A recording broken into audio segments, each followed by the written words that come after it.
move forward. Okay, I'm Tom Jones. I've been running the program here since 2012. And my background is I was an architect with a lot of background in housing, multifamily housing, community housing, and development. I actually became a nonprofit housing developer. And I was the dean of the College of Architecture and Environmental Design at Cal Poly for 9 years, from 2003 to 2012. Always maintained a home in San Francisco. And when founding SF program director Sandy Miller abruptly retired at a time when I was wanting to move back to the city, I took over the program. So it's been a wonderful time. I've been doing this longer than I was a dean, having a great time, and capitalizing on the 40 plus years I had in the profession up here to kind of bring in both a great group of Cal Poly alumni to our reviews and to tour their offices, but also with my deep background in multifamily housing and in the nonprofit sector, trying to draw on my past and current relationships to that community to find the kind of studio projects that we work on every year. So that's my background. Mark? Tom, you want to also mention that you do the housing seminar?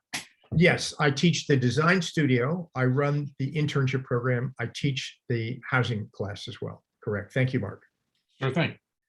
So I'm Mark Schatz, and most of the people I see on the screen right now know me, but for everyone who doesn't, I'm from Detroit, but I came out to California to go to college, and I've been out here now for almost 50 years. I had a long career, which is still going on, working as an architect in San Francisco, and I've been principal now in 3 different firms. I specialize in the design of community buildings. So I mainly do libraries and community and recreation centers and things like park master plans and all sorts of fun civic projects. My clients are cities and nonprofit organizations. I got involved with the program when Sandy Miller was still running it because we hosted interns in our office, and then she also asked me if I would do case studies every year of a project that I had just completed so students could learn about a project from start to finish. And that portion of the class has continued.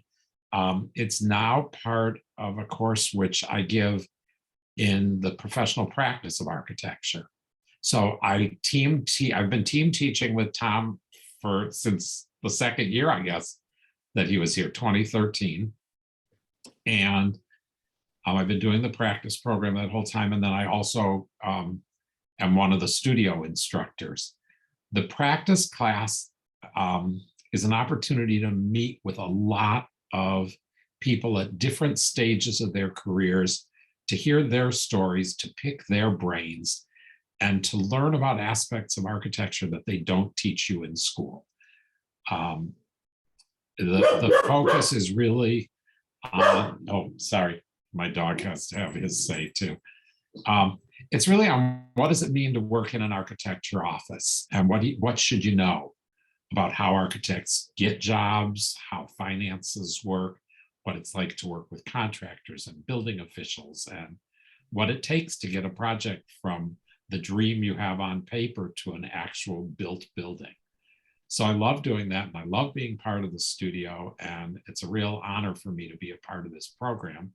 And I look forward to meeting you guys, I guess, a year from January, in person. David. Hi, everyone. My name is David Lee. I am a Cal Poly graduate. I went to that school. I'm from California originally. I also have a master's in urban design from the City College of New York. I spent a good chunk of my professional career in New York City, but I'm now back in California. I've been here for about 3 years. I have my own practice called Fame, and I have a podcast, which I co-host, called The Second Studio, which some of you might know of. I've been teaching with this program for the last 2 years. Prior to that, I taught at the New School in New York, and for a brief period of time at Woodbury down in Los Angeles. With the SF Urban program, I mainly teach the design studio. That's it. And I will say, David, why don't you say something about your and Marina's undertaking? Because in addition to teaching studio, David's partnered with us to do some wonderful webinars, and mention that because it's one of the things you bring to the program. Yeah, for sure. So like I said, I have a podcast, and I host it along with my partner, Marina. And we've been doing that for about 4 years now. And more recently, we started doing video recordings. The podcast has a bunch of different types of episodes. One of the types being interviews with artists, architects, creatives, a lot of architects, frankly. And so with the SF Urban program, we've kind of done a few supported by the program. So we interview notable San Francisco architects like Anne Fougeron, John Lum, Mike Piatok. The future students, you will know these names in a few years for sure. And that has been great. The podcast is called The Second Studio Design and Architecture Show. And I'll put a link in the chat when I'm done talking. And in those cases, we interview the guest. It's a super long format. Some of the recordings are usually 2 hours. I think Pi Talks was like 2 hours and 40 minutes or something insane. Hearing about his life and growing up in New York and all these things. And in those cases, we framed the questions as if we were kind of students and asking questions like, what is it like to practice? How do you do this and do that? And people seem to like it. Great, thank you.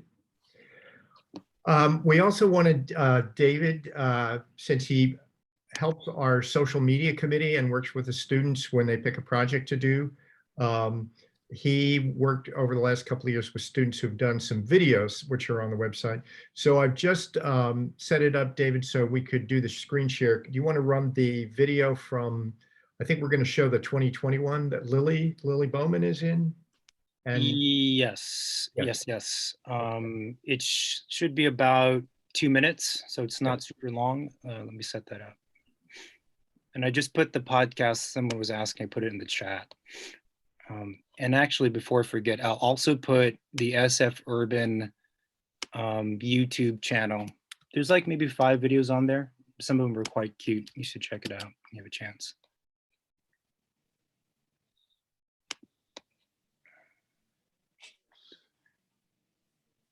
Okay, let's see if this works.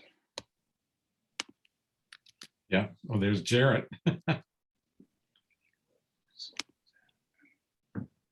Yeah. I prefer working in an office again. You get to work with your peers, your studio peers. You also get to have advice from employees at the firm. And it's always nice to interact with people already in the industry. Being able to collaborate with people from different teams and being able to learn from them as well, and not just the architects. And one of the projects that I worked on was master planning project, and this gave me the opportunity to work with landscape architects, city planners, and really see how they approach a project just, as much as architects do. Didn't know that I would get to actually design stuff. I thought I would just be doing drawings and help them build models, but then they actually let me to have the opportunity to do a little bit of design. The different neighborhoods that are set up within the city, as you walk from one to another, you feel like you're in a totally new place. I really enjoyed our sketch walks and following Tom around as he details and describes the city. I think that was really fun for me. The critics from this program is definitely a welcome change, seeing as we've had 3 years of reviewers from Cal Poly, and especially their expertise in residential design or something like that definitely helps as well. From the outside to the inside, and I think that was a good balance of giving it more to the broad first to see what your possibilities can, and then try to get to a smaller case. I think that was one way that I didn't know that it was very, very successful. People are very open-minded. It's not hard to make conversation with just a random person that you meet on the street. They are always just enjoying the moment. Expensive, diverse, perfect. It's a beautiful city. Diverse, colorful, and together. Boom. If you're going to show this, everyone should do the SF program. It's really fun and it's really worth it.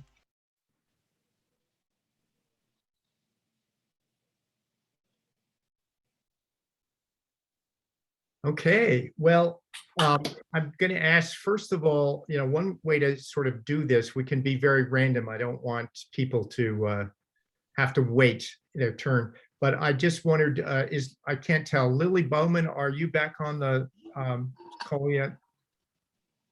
Okay, we're going to give Lily, who happened to be in that video, and she's in transit. So I'm just going to kick it open now if somebody wants to start. Otherwise, I would just kind of randomly pick. And for some reason, Stefan, on my screen, you're like full frontal in your office, I guess, right? Yep. Yeah. So why don't we kick it off, introduce who you are, when you were here, and maybe a few highlights. All right, I'm Stefan Schwartz. I was in this program in 2014. The bit at the end of the video that says that you should do this program is 100% right. You must go and do it. Anyways, to be a little bit more serious about it, Tom, Mark, David have an unbelievable, wealth of knowledge about the city, architecture, practice, general. I have nothing but good things to say. Studio was incredible in terms of the scope of project that we took on. A school adaptive reuse building, bigger scale than we've ever done, more detail than we've ever done. Interesting to talk to local architects, unbelievable amount of connections in the professional world. I could sit here for the whole, half an hour, 45 minutes we have left, but can't say enough good things. Oh, I'm working at Handel Architects. That's what's behind me. One last thing, Stefan, and maybe others could add. Was Handel your internship placement? And if not, how did you end up there after graduation? Yep. So internship placement, and we're still here 7 and change years later. Wow. Great. I'm going to we're going to do what I do to my students in Zoom class. You get to pick on the next person. Lily, go. All right. So I'm Lee Wellington. I was actually, we mentioned before I started recording, roommates with Stefan, Camille, and Victor, who are all on this call, in the 2014 year of the program. And I also am still with the firm I interned with at the time, Van Meter Williams Pollock. And one of the other fun things about this program, I mean, it's, as Stefan said, a phenomenal program, wonderful experience that you never get to have inside the academic environment. But the other nice thing is the networking connections are phenomenal. Not just the people you meet, the professional architects and people that Mark and Tom know, but also 2 of my good friends from the program also now work at BMWP with me. So we're all still connected, and it's a really great way to make connections and, find work after the fact. But the thing that was really, as much as it was wonderful and I thoroughly enjoyed the art walks and the time with Tom and Mark, the thing that's really, in my opinion, invaluable about this program is you do really get that practical experience. When Mark's class talking to lawyers that you don't get to talk to at Cal Poly, and about, other people in the professional practice program, the professional architects you talk to, but the internship specifically, you get to experience what it's really like to work for real. It's nothing like studio, which is good and bad depending on different aspects of it. But it's still a phenomenal experience. And for me, it was actually really important because at the time before I started the program, I was questioning whether or not I was in the right right degree. I was pursuing the correct thing, and then I did the internship, and it just solidified it for me. This is absolutely what I wanted to be doing. Despite what I said, the classes with Mark and Tom were wonderful and really great to do, even if it was hard sometimes to remember to do homework because we were having so much fun. Are you going to turn it over to one of Yes, sorry. Camille, I'm picking on you. Sorry. Okay, hello everyone. So as you already heard, I was here in the program in 2014. I did not work for VMWP as an intern, but I did want to emphasize the points that Lily was making about how valuable this networking that you do while you're in the program is, because even After graduation, I moved to Southern California and worked for a different firm. When I moved back to the Bay Area years later, that network was still the most beneficial for me in finding a job in the city. And that's how I ended up here.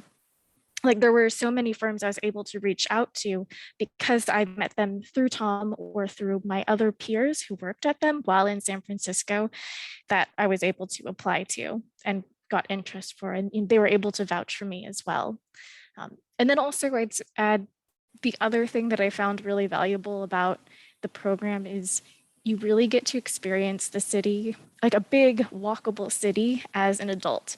You know, up until this point, I think as a student in a small town is a lot of fun, but it's very different being an emerging professional and being in a big city and learning how to interact with other professionals and walk neighborhoods and see those from a different lens. I think fourth year is around the time where architecture becomes much more real as a profession rather than just as a design class. So, and then I guess I'll pick Victor. Hey everyone, Victor here. Also from the program in 2014, and totally agree with everything you guys have talked about so far. Can't stress how much this program really kind of be the first like really big step in your career in terms of getting establishing your network and kind of a big architecture market, and you know, everything you learn from Tom and Mark. And I never had David as instructor, but sure, because for him too. These guys, there's knowing the city, and then there's really knowing the city, and you really become a part of the city, you feel like, at the end of your program. Boy, I'm still here. So yeah, that's all I've got for now. I will pick, I don't know, anybody else. Next up, I've got Robbie on my screen. Yeah, so I thoroughly enjoyed the SF program. I think it was a great way to get some real practical experience. I think, you know, others have touched on networking, and that, you know, that's extremely vital throughout your career, but you can really get a wide variety of experience in building typologies through the internship, as well as really looking, I think, and Tom, I don't know if the curriculum's the same, but looking from a master planning perspective, going and getting, you know, having the internship in the middle, getting that real day-to-day experience and what your schedule is going to be like after work, after school, and then being able to really dive into and focus on a particular portion of the project. That's all kind of, that's the studio side. You know, Mark, in that sense, ran these fantastic seminars where we brought in architects throughout different portions in their career. And you really got to see how career development happens within our profession, or my old profession, but within the architectural profession. It's fantastic to have not only the ability to touch base with those people, you know, expand your network and really get a holistic experience from a practical standpoint. And then I think taking that knowledge into fifth year, you really got to let loose, knowing you had the confidence of what life was going to be like after graduation. You really got to explore what you truly were passionate about within your fifth year.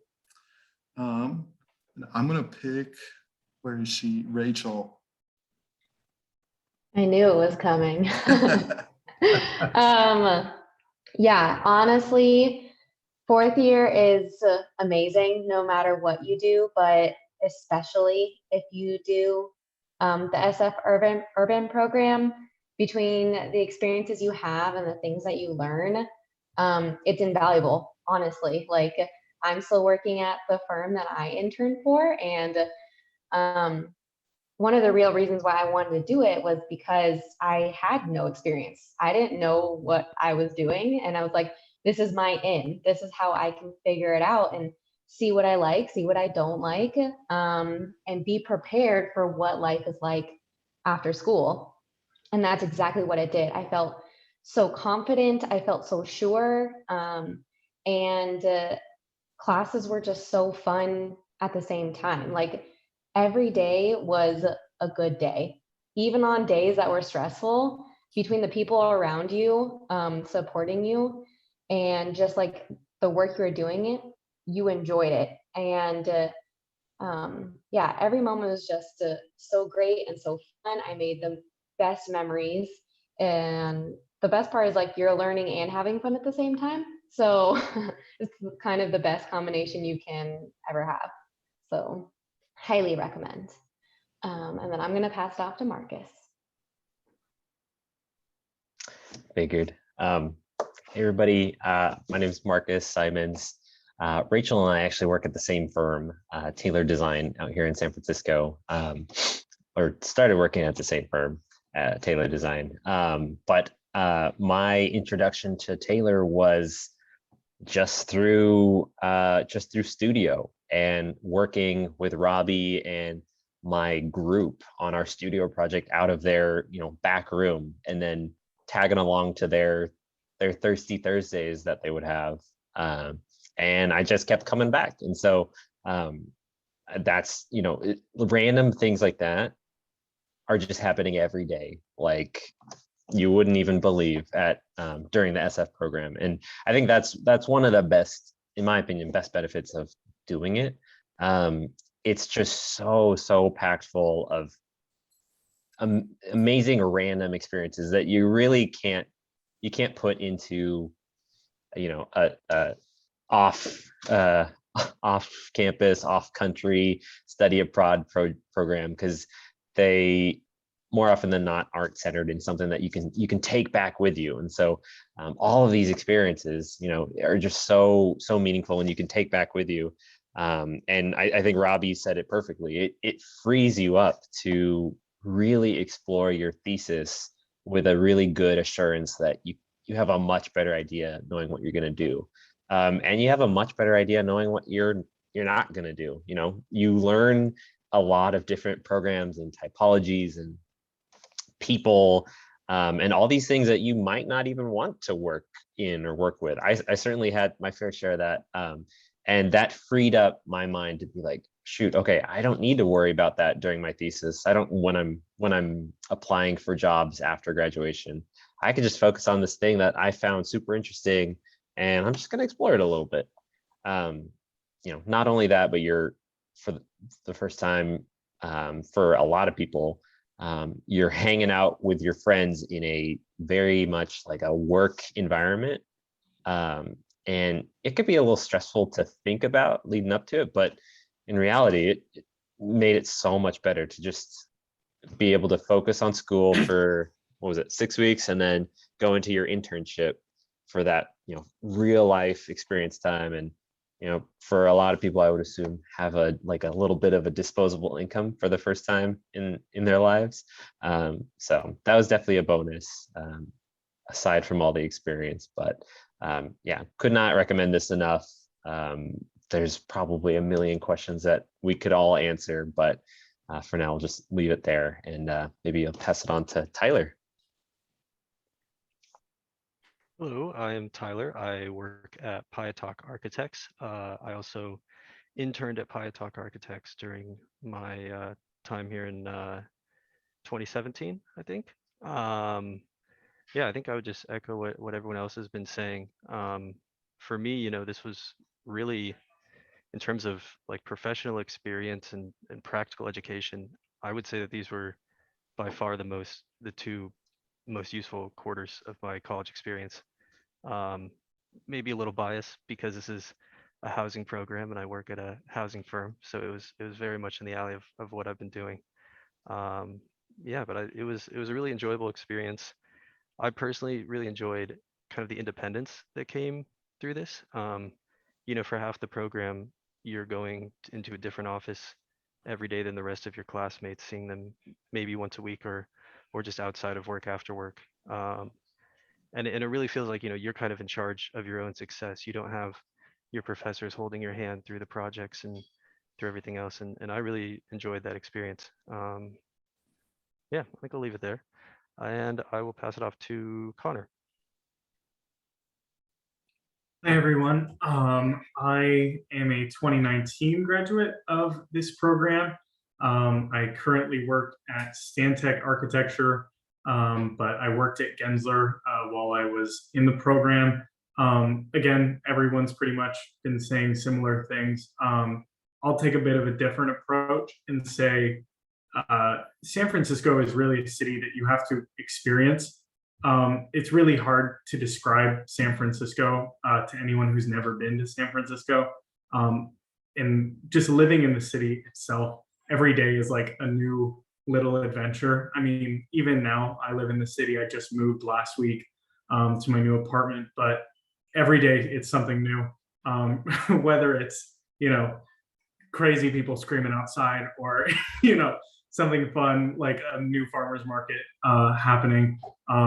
San Francisco is just full of life and energy. The only other thing I would really say, obviously repeating everything everyone else has said, but I graduated in 2020, right during the middle of the pandemic. And the experience that I got working at a firm in San Francisco really helped me to stand out and helped me secure a job when a lot of other people didn't have that same experience.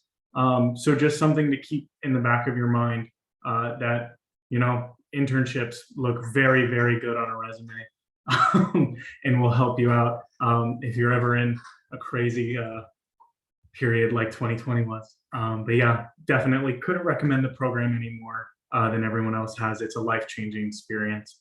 And I will pass it on to Jarrett. Sweet. Hi, everybody. My name is Jarrett. I did the SF program winter and spring of 2020.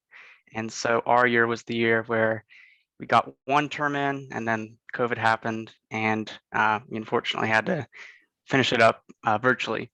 But amazing experience. I would say when I was a third year trying to decide what programs to do, I wanted to do a study abroad experience to kind of get out. And then I wanted to complement that with a practical professional experience. And so I did the Swiss program with Tom DeSano over the summer.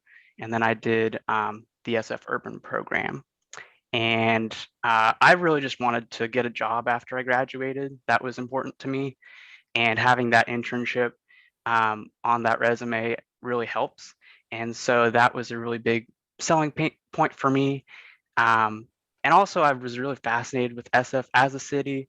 I'm not from the Bay Area. And so living and working in the city is a pretty amazing experience. And to do that when you're in your early 20s, I would definitely recommend. But yeah, maybe another thing I'd add, I was comparing the LA Metro program with the SF program. And I liked the block schedule. I liked focusing on school, focusing on studio in one chunk, and then the internship in a second chunk, because I had friends that did the LA Metro program, and they were definitely very busy, juggling both at the same time. And so that's what one point I'd make if you're trying to decide between those two programs. But yeah, overall, amazing program. Mark, David, and Tom, amazing faculty to help you through this journey. So yeah, that's what I'll say about that. And then I will call on. There's Kwa. Hi. Hey everyone, my name is Kwa. I also went to the SF program with Jarrett and Lily, and that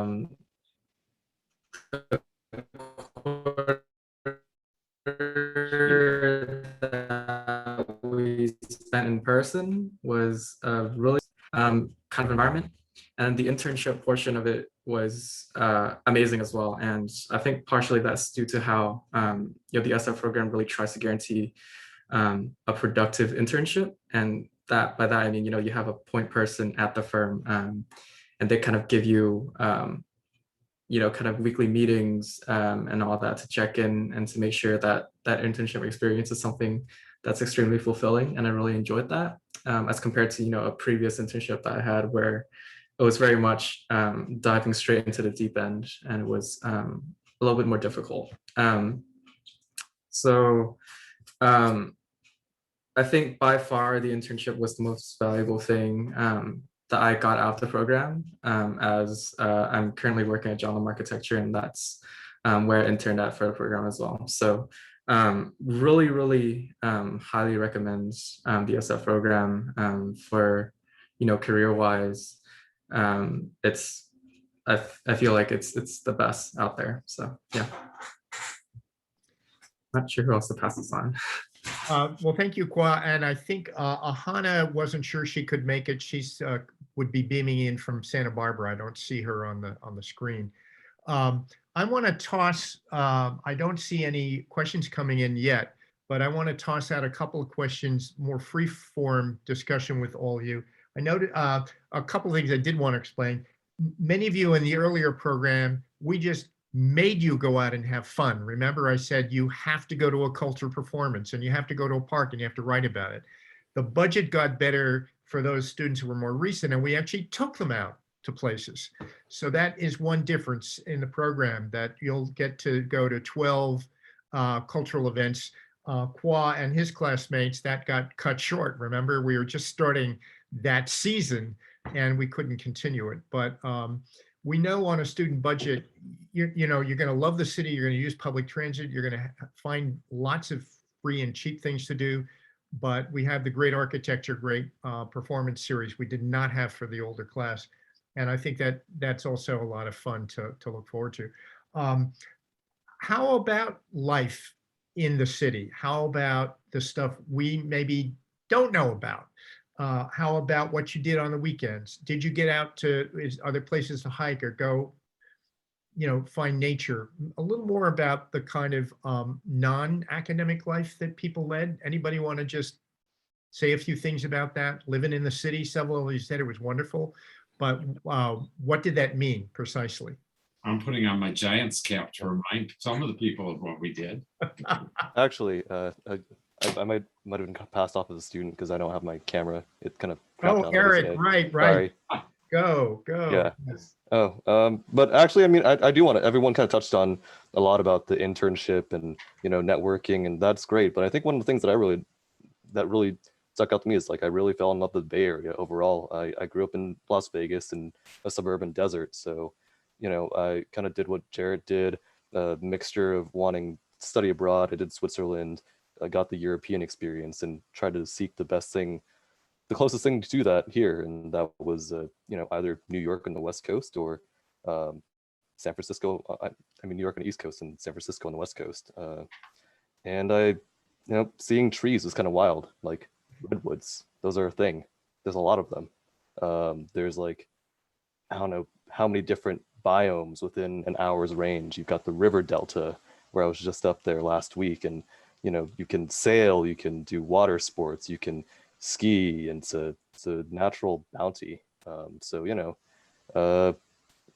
I think it's a very big change. Like you fall in love with the idea of a city. I didn't know what a city was, in terms of walkability and the experience. And there's just a lot to experience and just take in. And part of architecture is absorbing experiences and churning that back out into when you're thinking about design and understanding people. And the more you see, the more you can, the better you can communicate with everybody that you meet further down the line. And that's kind of an intangible that kind of permeates through, everyday interactions. And I think being in this like very diverse, vibrant environment really helps send that home. Thank you for calling my attention to the fact I overlooked you there, Eric, and adding that perspective. That's wonderful to hear. Anybody else want to pick up on what Eric was talking about, life in the city, walking, using transit? Well, mine might be a little less of the academic side of things and more of the fun college side of things. But San Francisco is a great city to go on adventures on, particularly on public transit with your friends, and occasionally getting lost on public transit with your friends. Some factors may or may not have contributed to getting lost, may or may not contribute to what we had earlier in the day or evening. And Tom may have not actually once contributed to a rather getting lost adventure after one wonderful evening at its house, where we then continued on adventuring afterwards. I believe we sang Bohemian Rhapsody at full volume, all of us at your house once. But it's a really fun city to be in, particularly at this age. Someone touched it before, but at this age, that was actually the most fun I had my entire time in college was during this program, going on adventures with my friends and then coming back to studio, maybe a little worse for wear the next morning, but being with this really great group and forging these great connections while also going on really cool adventures in a city that's really walkable, really transitable, has all these cool events going on. I hope they're still doing those Thursday night things. I haven't honestly checked in the last 2 years. But the Academy of Sciences has this great things where it's cheaper and you go in and it's adults only, the night events. So there's a lot of fun things you can get to. And I highly encourage that you do this program. And then when you do this program, go on adventures with your peers, because later you can call it networking when you're really just going around being college students having fun. So it's a really incredible city to go out and all that. And each neighborhood's different. So it's a different experience every time. Anybody else want to pick up on that? I'm going to scroll down and see if we've got any questions right now. Yeah, if any of the students watching. So I think some people referred to, and I referred to the fact that we do have the tradition on Fridays. We go out, we walk. How long did we walk? A couple hours, 2-3 hours a day. I don't know. It depends where you took us. Yeah, Tom is the fastest walker on earth. By the Oh way. yeah, you gotta keep up with this guy. It's another. yeah. You're gonna have I've great heard that. calves. Like And your hills. calves are gonna be great. He's fast on hills. Yeah. Have good walking shoes. Yeah, it's not fair. Yeah, The workout for the day. you get rewarded with beer or ice cream, so you can't turn that down. And it gets you in shape. Tom, actually, those walks were a great way. I know we jumped into different neighborhoods every week, and that was a great way to really get an understanding of really how the city was laid out in the different districts. But on top of that, one thing I enjoyed from the exploration of the city is San Francisco is a terrible place to own a car. So it really, I've done it. It sucks. The public transportation is just phenomenal. Whether you're going down the peninsula or over to the East Bay, the food options I think was really a driver for some of our group to get out and explore and try different spots. But those walks were kind of that the first step into getting to explore and really understand how the different neighborhoods came about, as well as the different vernaculars that they started to take on. Good. Yeah, and that was the best part about it, is because we were consistently getting out, it was impossible to ignore something that you walk by, and that would spur the, I want to go and explore that more the next weekend or after work. It was just it's impossible to not have a what am I doing next.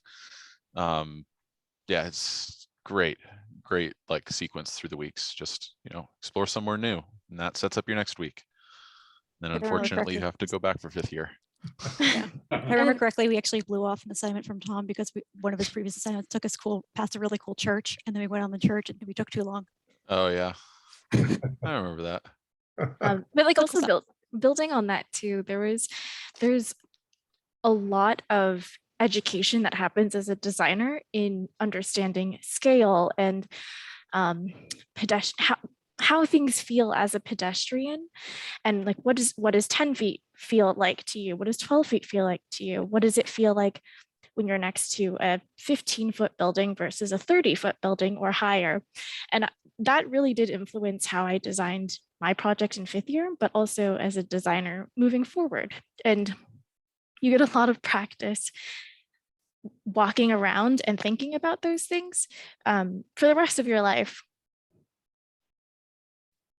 I think, and just to follow up on that real quick, especially in SLO, such a small, it's a lovely town, obviously, but very small. Like your precedents for projects come from like Pinterest, right? Whereas when you're here, your precedents from projects come from walking around and actually experiencing, just like what Camille was talking, how does it feel to have, something over your head 10 feet above your head, 15 feet above your head, 20 feet above your head? How does it feel to have, the 25-foot wide San Francisco blocks? Does that feel cramped to you? Does it feel, spacious? Does it feel homey? And it really gives you the chance to form your own opinions about these and not just be looking at images on the internet and say, oh, that looks cool. I'm going to try to put that in my project somehow. Let me, we still have a few minutes left and we don't have any questions come in, but I'm going to throw out a couple of other things that have come up over the years. You can randomly reply. The first is, we do emphasize large scale urban mixed use residential in the design studio. Does that make it difficult for students who think that's not what kind of practice they want to be in for the rest of their life? Can you talk about, did it hinder you? Did it help you? Or was it neutral to have that much immersion in that kind of project in terms of both thinking about thesis and in terms of your career path? Many of you stayed in multifamily housing, but about a third to a half of you on the screen went in other directions. Victor here. So I think I never worked on another housing project in my professional career, but it doesn't mean everything that you learn during the internship is still really valuable. Just kind of how real architects are operating, in the city, and so I wouldn't say any certain typology would, your career won't be like necessarily determined by that. There's still a million other things you can work in. And I think San Francisco is really like, even since the years that we've grown up, it's really grown into like an architecturally more interesting city. Some like really groundbreaking new projects happening. So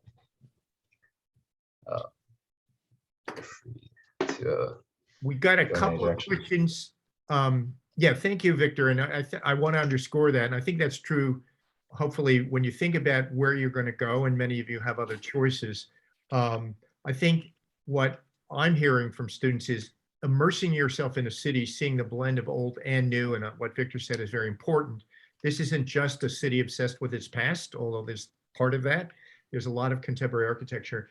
It's having the chance to go in buildings, meet residents, meet the developers and the designers who worked on them, and form your own critical opinions by photographing and sketching and things like that. So hopefully, even though the design project is all about housing, there's a way that you think about large building scales and cities that helps you. We got a couple of questions I wanted to take up.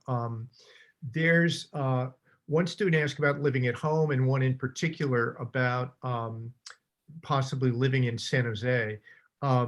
We've always had a few students living at home and using the BART system. Over the years, in 2 instances, we had students trying to commute up from San Jose, and it was not great. 90 minutes each way on a train, trains being late sometimes. And that was a very dedicated student, but she ended up, especially during the internship, it was very difficult because she had to come up every day on the train, and we had to accommodate her problems. And she looked back on it and said if she'd done it again, she would have talked her family into renting an apartment closer to the city. So I think that's a little too far away, but people are doing 30, 40, 50-minute commutes. The second thing is that somebody asked about, I'm going to throw it back to you about the search for housing. Something that's new in the last 2 years is we have 2 3-bedroom apartments that partner with us and reserve their space for Cal Poly students. So 6 or 7 students, sometimes 8 because they'll take 4, will get housing at a very affordable price through friendship networks and Cal Poly networks. But maybe we could talk about housing. And a third question is, how do we do the internship? And that's kind of explained. I'm not going to take a lot of time at that, but if you go to our website, you'll see all the firms that are currently in our internship family. And it's what we call a guided application process. You pick the 3 or 4 that you want to apply to. The firms see some of your work. I kind of negotiate a placement. So you have some role in the choice. The firms have some role, and hopefully everybody gets a match that kind of works out. It's not a free for all. You're guaranteed a paid internship. We had a few problems with that last year. We couldn't deliver on. And we usually have more firms than we have students. So not everybody gets their first choice, but I am happy to say virtually everybody at the end says they had a fantastic internship experience. And many people that work for very desirable offices end up, I won't name anybody on the screen, but have found actually where they interned was prestigious, but they ended up preferring another office that an office mate or somebody else in the class said, oh, I had such an incredible experience at this office. Who would have known from their website what a great culture they are? And that is one problem, I think, for all of us. You're going to make your judgments about where to work and apply based on website material. Not everybody's got the most glamorous website material, but we only partner with firms where we think the culture of the office and how they conduct the internship is really wonderful for the students. We are close to 7, but what about this question of how do you find housing? How is it is easy, difficult? Now, many of you had different kind of experiences. Anybody want to speak to that?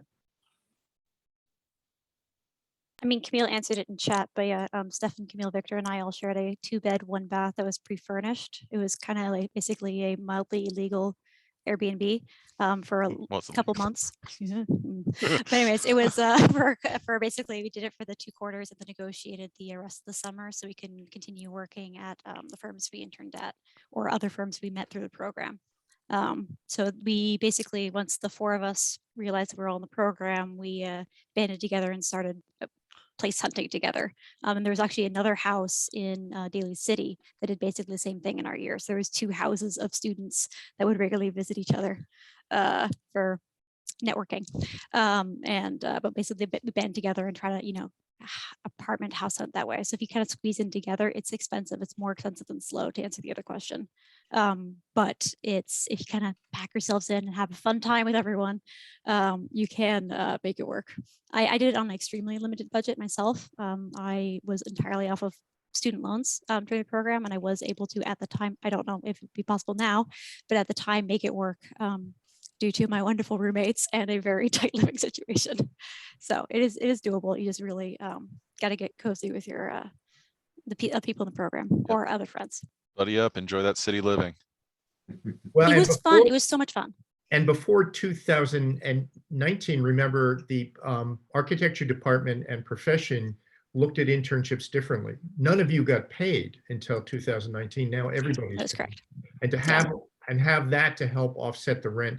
Rents, this is one of the most expensive cities in North America, although rents came down under COVID. On the other end to the question is there's a huge market in people leasing out space for 3 to 6 months at a time. We've never had a student not find housing. Sometimes it's sort of a squeaker. I put out something called a Housing Search Strategies Guide to Finding Housing each fall. And I do look at what's online and I advise students about which neighborhoods to think about. But you are on your own doing it. The good news is you're guaranteed to have a job that's going to at least be bringing in $15 to $20 an hour nowadays for 320 hours during the quarter. So that really will help offset the rent a little. Yeah, and I'll even add, recently SLO has been catching up a ton in rental prices. So it's not as dissimilar as it used to be even a few years ago. If you can afford to apartment hunt and live in SLO while being a full-time student, I would say it's definitely doable. You might not be like saving up thousands and thousands of dollars on the back burner, but you could definitely make do for the program, even based off of some of the lower ends of potential internships, because it is full-time while you're working. And to answer another question that I think came through, I would say if anyone wanted their summer internships to continue into summer and they wanted to stay, 95% of us who chose to stay in SF over the summer kept that, and we just kept our leases and we just kept making money full-time throughout the summer. And we made do. It was great. It's kind of interesting that, yeah, depending on if you get one of those more prestigious internships that offer you an absurdly large amount of money for what you would be doing, you might not be making a ton of money still, and you're still in school. Your job is to learn and to have fun. It's not to like build up a bucket of wealth behind you. Worry about your savings afterwards when you're graduated, but it's definitely doable. Just go on Craigslist and look at what housing prices are right now. Look at what a 2-bedroom or a 1-bedroom is. Honestly, Craigslist sounds like this weird sketchy thing, but it's what the majority of apartments would go through in SF. Yeah, it's truly an investment in your career. I think you really, like, the time within the program was so valuable. Getting that experience was so valuable. I mean, even if you felt like you were scraping money together at the end of the month, it was a complete blast all the way through. And yeah, I mean, Craigslist is what happened for me. I signed a 6-month lease in a space. I got to live with other young professionals. And as the internship extended itself into summer, was able to just go month to month at that point. I think that there was also a question about, I think it was that summer internship. A lot of, getting that experience, you get to really sell yourself for 6 to 8 weeks. I think it was even 10 weeks for some of us if we didn't take the spring break. And that's really invaluable to getting into that. I know I was lucky and was able to get an offer letter before my 5th year, and talk about, weight off your back going into your thesis year, knowing that you've got a job, you're going to have income, you're going to live in a certain spot. That decision was so much easier to wrap up, as well as give myself flexibility to look at other options, knowing I had a great firm to go to. Just be sure to get that offer letter, because I said yes to my firm, forgetting to talk about salary or anything else. I just said yes, I'd love to work there again, and then forgot to follow up. So yeah, good. But it is a great opportunity. But that's a huge thing. Just if you want the job and you like, your reputation is gonna kind of precede you with both, like, being a Cal Poly student and being from this program. Like, if you want the opportunity and you give a decent showing of yourself, you're probably going to get invited back. Tom and his network kind of does that for you. It's a hell of an advantage. Actually, we've hired, he's hired multiple people from the program, including one person who did the program that we had no interaction with prior, even as an intern, just through Tom. So our firm especially has hired a number of people, and then actually one person from Cal Poly through that person who didn't even do the urban design program ended up at our firm as well. So we have a good handful of people just through this firm entirely. I'm going to add a couple of more things. We're a few minutes over, but I just there was a question that came up last year, and I all wanted to put this out a little. I know some of the students, or maybe those of you on the screen, if you have to leave, just let me know. But last year we had an interesting discussion. Is it too practical? Many people look at the LA program. It's the projects are more theoretical in nature. What you do in other parts, there's some wonderful, by the way, European programs that people go to Rome and then come here, or they go to Switzerland and then come here. So the projects have a reputation for being more accountable to what contemporary architects have to do in terms of zoning and planning and public participation. But do you feel that it is too practical? Or another way to put it more, is there some way that you still get to dream, you get to take chances? I talk a little about that. And the next thing is, everybody here has, as I understand, not gone on to graduate school, but we do have students each year who do go on to graduate school. They often wait a year. That doesn't matter what program you go into, but applying to graduate school in the fall while you're just starting your thesis, you don't have much to show. But I'm very pleased and proud to say that we've had a number of our students a year after the program go to graduate school. And interesting enough, what are they going into is large-scale architecture and urban design. And I was going to say a little more about some of the individuals. They're not on the screen now, but I have one former student is at Carnegie Mellon. We have had students go to other prestigious East Coast universities. And what made them go into urban design and urban planning was what they got out of this program. So, but back to that question, is it too limited, or how would you put it in another way so it's not just we're practical, other programs are theoretical? I have spoken too much, so I'll be brief. From the hiring perspective, because I've been involved in that to a certain extent, having something in your portfolio, because you have the more theoretical stuff from your studio sessions, having something more practical is a huge selling point when you're looking for a job. It really is. Anybody else? Eric? I think it also kind of eliminates the culture shock a little bit once you transition from graduating. Like, a lot of people are kind of struck by the reality of what working an architecture job is, and having it in small bits, and kind of the people running these programs, like Tom said, they fit the culture. They realize that you're still a student, and they'll ease you gently into it, rather than, hey, you're a new hire, we're paying you a set salary, we expect you to deliver XYZ, and kind of dunk you into the deep end of what happened, what went wrong between expectations and 5 years of school and what I'm expected to do now as a profession. So yeah, I think it's not, I don't think being practical is a bad thing. There's some good in having a taste of that, while you're still a student, so you can kind of make up your decision before you jump out of school. If anything, it's going to make your thesis better, because you're gonna, your thesis is your chance to dream your dream. Go for it, go big. But the bits and pieces that we learned about, kind of pedestrian sensitive design and design of buildings and how they function here, I think is a really invaluable and kind of guiding your dream into something that is a little bit more real. And I think a lot of people professionally and in studios will appreciate that. I don't see it as a downside.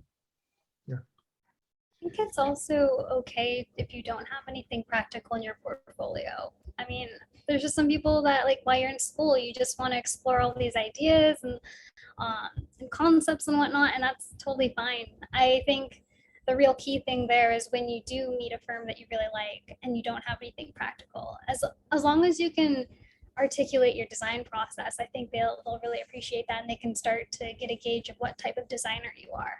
So. And I will say, we had a student a few years ago who came in with this concept design the first day, and it was floating above the ground. And I remember saying to him, if you can figure out how to make this handicap accessible, I'll support you all the way with the design. And we did. And, he worked on this crazy conceptual design for 2 quarters. And not everything worked, but it was an amazing thing to see. So, we don't force you into boxes in the studio. We give you a practical program. You have to make it work. But beyond that, the games of play, you can come up with as crazy a design as you want. And I believe all of us, Tom, David, and I, have all been really supportive of helping students pursue their own goals within the projects. Yeah, I second what Mark said. I think there's a little bit of this false dichotomy that happens when projects are read from the exterior and you're glancing at them and things look a certain way. The reality is that it's really difficult to, the former students know this, it's really difficult to think conceptually and have a conceptually strong project when it is as large and as complicated as these projects are. So if it does seem like, based on the work or whatever else, that the projects are more practical, I would say it's not necessarily, to Mark's point, it's not because any of the teachers are forcing students to do it one way or another. It's simply because we take the issues you have to deal with very seriously. So you're held to kind of a different or maybe even a higher standard than in other studios, which is not always the case. And I think as a student, it's also important to realize that, this is a 2-quarter program, which is longer than usual, but it's still only 2 quarters. And if you guys are at Cal Poly, you have 15 quarters, in your entire time there, maybe more. So I think it's good to have a little bit of everything. And I think this program, in a lot of ways, is probably serving as the counterpoint to other things, and especially when we consider the urban scale. I think we've lost most of our new students now. It's mostly all of us old folks. Let me just go to the gallery. Yeah, we have about 6 students remaining and we're over our time. So I'm going to say one last thing to answer a question for those 6 of you, because you all do talk to one another. Competition to get in the program has gotten more intense every year, which simply means that we get probably 30 to 40 applicants who pick it to be their first choice, and we can take a maximum of 24. So every year there are a few people still left on the waiting list. Not all years are like that, but I think partly the reputation of the program, the fact that we are now guaranteeing paid internships, which isn't promised anywhere else, and the kind of feedback loop of students having really terrific experiences here has meant we're kind of getting more and more and more applications. And that's a good thing for us, but it does mean that we encourage people to take quite seriously. If you rank us number 2 and you rank another program number 1, you're likely not to be picked. That's just the nature of it. And we're down to only a few students, so why don't we're at 7:12, and I'm going to just say one thing. This has been a wonderful reunion, everybody. Yes. We saw some of you at the end of spring quarter for a review, but it's a new cast of characters, and we're going to get you all live. Jarrett, if you can come down on a plane sometime, we're going to be live again. We look so forward to being live again, and we'll let you all know about upcoming reviews. Can you believe it? School starts in 8 weeks, and I just secured the office space today. Okay. So we do things in the urban way, just in time sometimes. But I wanted to just thank everybody who gave up their evening for an hour and said they'd weigh in. And please, your alumni, your friends in the program, stay in touch with us. And thank you. David, Mark, you want to say any last things? Go eat dinner. Bye, everybody. Thanks. Okay. Good night, everybody. Any more good seeing you all. comments? Thank you so much. Thank you. Thanks, everyone. Thank you. Bye. Thanks.